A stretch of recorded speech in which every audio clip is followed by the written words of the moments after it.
Bill Gates wields tremendous influence at the World Health Organization, and I'm not the only one saying that. Back in 2017, Politico, which, as you know, is not even considered a far right or conservative publication, Politico called him the World Health Organization doctor, that he had such influence that when he wanted a policy pushed, that the World Health Organization bureaucrats would oftentimes cave to his wishes. And it's not just funding that we need to be worried about in America. This is an unelected guy who really has no political affiliation with America.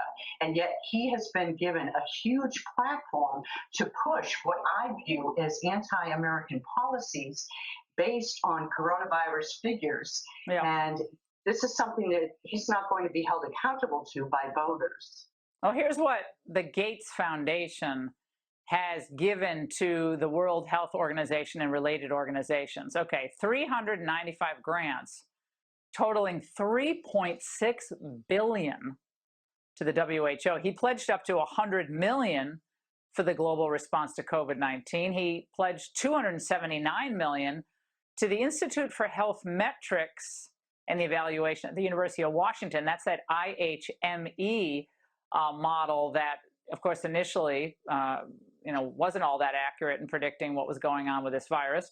It's more accurate now with all the new data. And he gave $13.5 million in grants to the CDC Foundation. People think the CDC is just a kind of an independent government agency, but they get money from the Gates Foundation. So it seems like Gates has his hand in pretty much everything pandemic related, Cheryl. Well, here's an interesting tie. So Bill Gates, for the longest of times, wanted to have the World Health Organization declare coronavirus a pandemic. And the World Health Organization did not want to do that. So a day after Bill Gates, through his foundation, announced an infusion of $50 million into something called the Therapeutic Accelerator to help fight coronavirus and find a vaccine, much of that money to go toward the World Health Organization. One day after that announcement, the World Health Organization Secretary General came out and declared coronavirus a pandemic. Unbelievable. So Cheryl, we'll be on this, and thank you for staying on this, and we've really enjoyed your pieces on this. We'll have you back.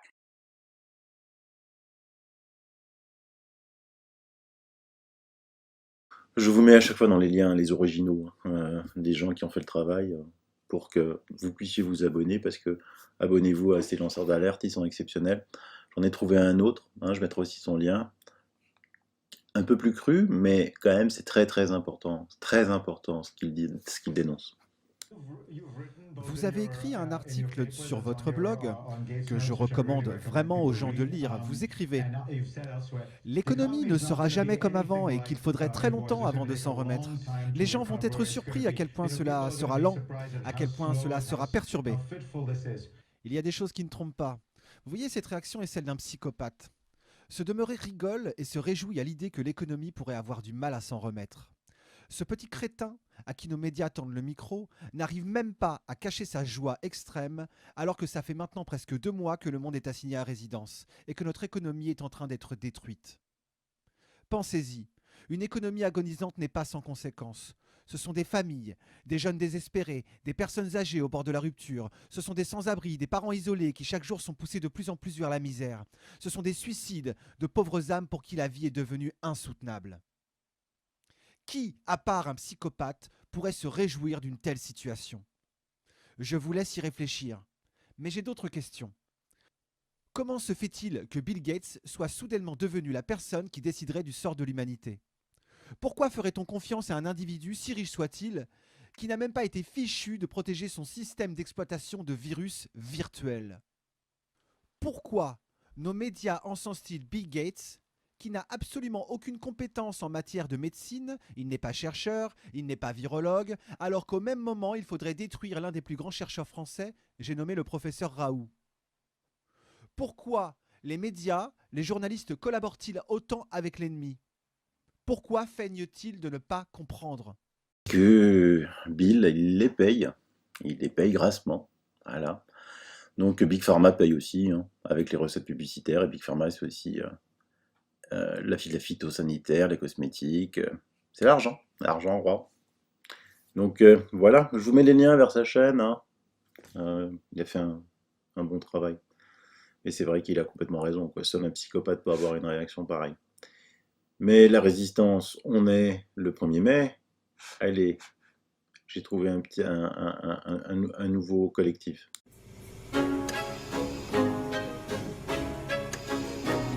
Macron, lundi 13 avril, il cite la Déclaration des droits de l'homme et du citoyen et il parle de justice sociale.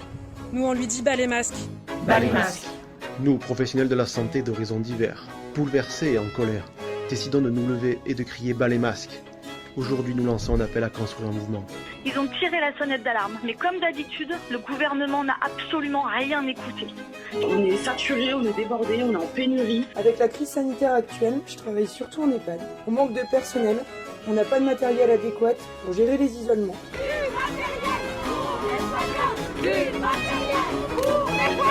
C'est très dur pour tous de porter l'idée que, comme nous n'avons pas été équipés correctement, il est bien possible qu'en allant soigner, on a peut-être contaminé des dizaines et des dizaines de patients. Il faudrait des tests et puis aussi des masques, hein, des masques et des charlottes et des surblouses et tous ces trucs que vous n'avez pas pensé utile de stocker avant. Aujourd'hui, les autorités sanitaires distribueraient ces masques aux personnes qui en auront besoin. Vos masques ne sont jamais arrivés. La véritable solidarité qu'on a vu apparaître dans notre hôpital et ailleurs, c'est une solidarité populaire qui s'est levée, qui a fructifié et qui nous permet actuellement de tenir le coup.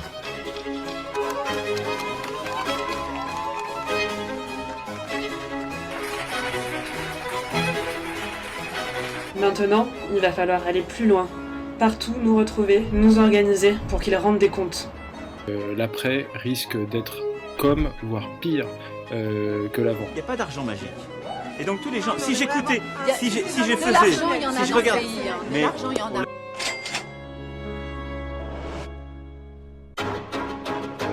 les responsables de cette crise sanitaire et de celles qui viendront peut-être, ce sont surtout les gouvernements qui s'enchaînent depuis des années et qui tous mettent en place des réformes qui détruisent notre système de santé.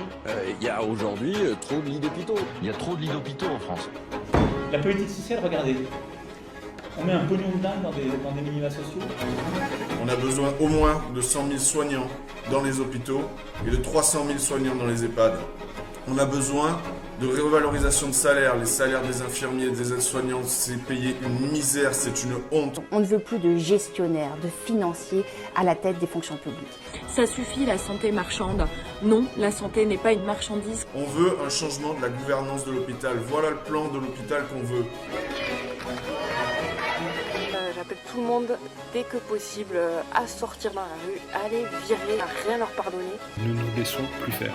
Je demande à tous les soignants et à tous les professionnels de santé et tous ceux qui avons été traités de rien et qui font vivre le pays aujourd'hui, nous rejoindre. Les conséquences de votre mauvaise gestion et la politique indécente que vous menez sont visibles dès à présent. Alors bas les masques. Arrêtez de mentir. Bas les masques. Venez témoigner, venez parler, venez dire ce qui vous arrive. Rejoignez-nous sur les réseaux, bas les masques et dans la rue dès que possible. Soyez avec nous, soutenez-nous et n'hésitez pas à mettre des pancartes aussi à vos balcons pour dire combien on en a marre et combien vous nous soutenez et qu'on sera là dehors après.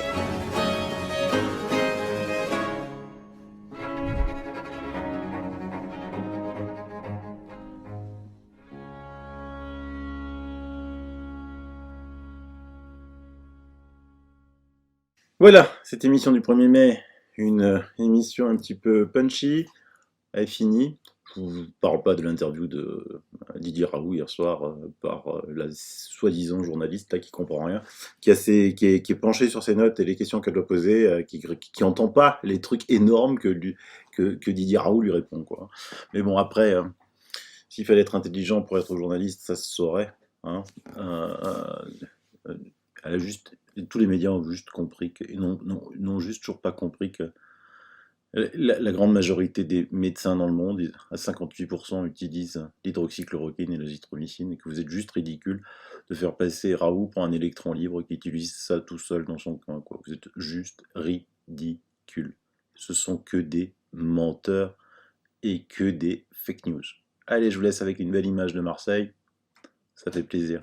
Pour faire ça, Raoult, il roule pas en Mercedes. Ni en BM. Allez, bye, bisous. C'est la province. On est là pour vous. Professeur est champion. Vous êtes une bombe continue. Vous êtes au top, hein, chef. Ah, vous êtes le Il meilleur. est là, le meilleur. Oh,